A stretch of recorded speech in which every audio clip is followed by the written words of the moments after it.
सनातन से लेकर सियासत तक इन दिनों बस एक ही नाम सबकी जुबां पर है, वो है बागेश्वर धाम महाराज और पंडित धीरेन्द्र कृष्ण शास्त्री, जो लगातार हिंदू राष्ट्र की बात कर रहे हैं। सनातन का झंडा इन्होंने बुलंद किया हुआ है, लेकिन इन दिनों बाबा बागेश्वर सोशल मीडिया पर चल रही खबरों को लेकर थोड़े से दुखी हैं। उन्हें नया चैलेंज भी मिल चुका है। अब पूरा मामला क्या है आपको दिखाते हैं हमारी इस खास रिपोर्ट में। चालाकिया कर रहा था कि देखिए गुरुजी असली है कि नकली।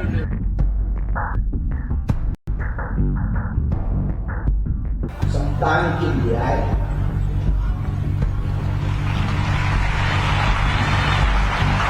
हमें किसी भी पंथ से द्वेषता नहीं है, सनातन धर्म से कट्टरता है।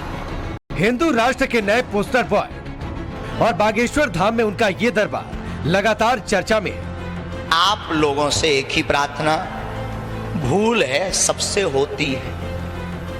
पिछले करीब 2 महीने से कोई भी ऐसा दिन नहीं गया जब 3 शब्दों की गूंज ना सुनाई दी, फिर चाहे समर्थन करने वाले हो या फिर विरोध करने वाले, सबकी जुबान पर हिंदू, हिंदू राष्ट्र और सनातन शब्द। हिंदुओं जाग जाओ, सनातनियों आज कथा में वचन लेकर जाओ।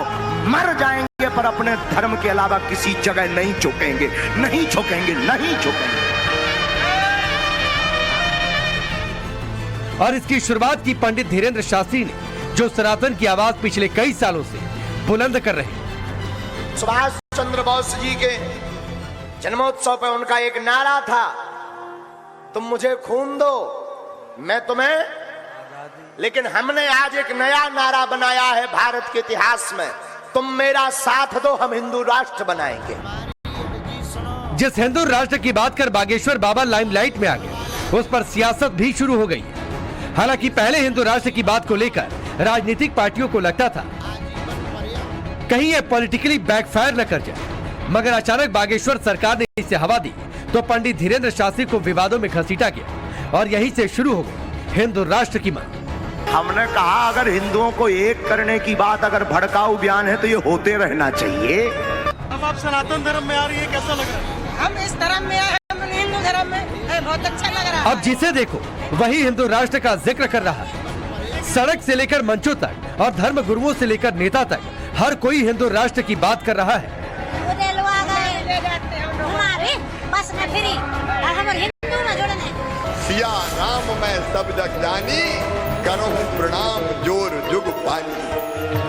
हम तो हिंदू हैं, हिंदू कहानी, राम चरणों में बलि बलि जाए। बोलो हम तो हिंदू हैं, हिंदू कहानी, तो राम चरणों में बलि बलि जाए।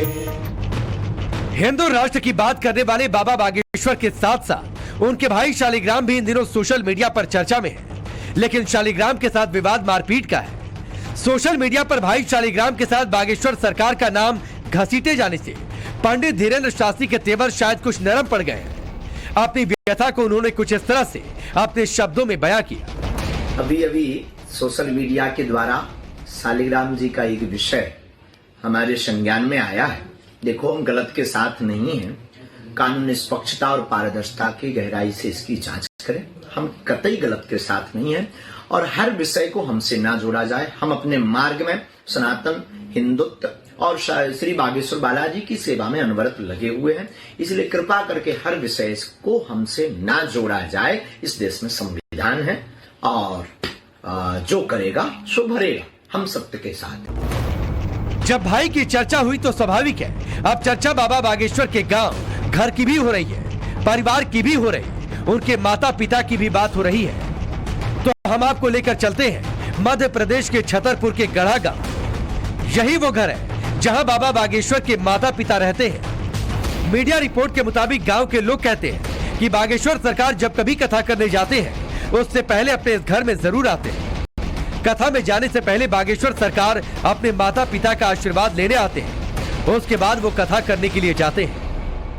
सांच को आंच नहीं, हमको ये दुख है, बस 1% दुख ये है, भारतीय ऋषि परंपरा को जादूगरी से तोलने का दुख है। हमारे हनुमान जी अष्ट सिद्धि नवनीत के दाता हैं। हनुमान जी महाराज पवन पुत्र हैं। हनुमान जी महाराज उड़कर के लंका गए, अब उसको भी जादूगरी से तौल देंगे। अब अगर कोई हमारे दरबार पर प्रश्न चिन्ह उठाता है तो हमारे दरबार में अगर कोई जादूगरी कहता है तो ये उसकी धूर्तता है। बागेश्वर धाम सरकार के गढ़ा वाले घर में उनके माता पिता के साथ परिवार के दूसरे सदस्य भी रहते हैं। बागेश्वर धाम सरकार अपने धाम में रहते हैं। विवाद के बाद उनके भाई के बारे में परिवार वालों को कोई जानकारी नहीं है। यहाँ के लोगों का दावा है कि भाई शालिग्राम के विवाद के बाद बाबा बागेश्वर अपने गांव नहीं आए। हालांकि आज भी बागेश्वर सरकार से चमत्कार वाला सवाल पीछा नहीं छोड़ रहा। और खींचो। धीरेन्द्र शास्त्री कहते हैं वो विज्ञान के खिलाफ नहीं है, वो तो दवा के साथ दुआ की बात करते हैं। पंडित धीरेन्द्र शास्त्री खुद कहते हैं वो किसी भी धर्म के विरोधी नहीं है, लेकिन सनातन धर्म से कट्टरता है और यही वजह है कि उनके कार्यक्रम में लोग बिना दबाव के घर वापसी करते हैं। हम जुड़े रहेंगे तो रामचरितमानस के अनुयायी हैं। रामायण में विभीषण जी राम जी की शरण में आए तो हनुमान जी ने मिलाने का काम किया और उनको भी अपनी पार्टी में सम्मिलित कर लिया। तो हम किसी भी पंथ के विरोधी नहीं हैं, हम किसी भी पंथ के विरोध में नहीं हैं, हमें किसी भी पंथ से द्वेषता नहीं है, सनातन धर्म से कट्टरता है। बागेश्वर धाम के दरबार में अक्सर देखा गया कि पंडित धीरेन्द्र शास्त्री लोगों को बिना जाने ही पर्ची लिखकर उनकी परेशानी को लिख देते हैं। हालांकि इसे लेकर काफी विवाद भी है और चमत्कार के दावे भी। Bureau report, times now Bharat.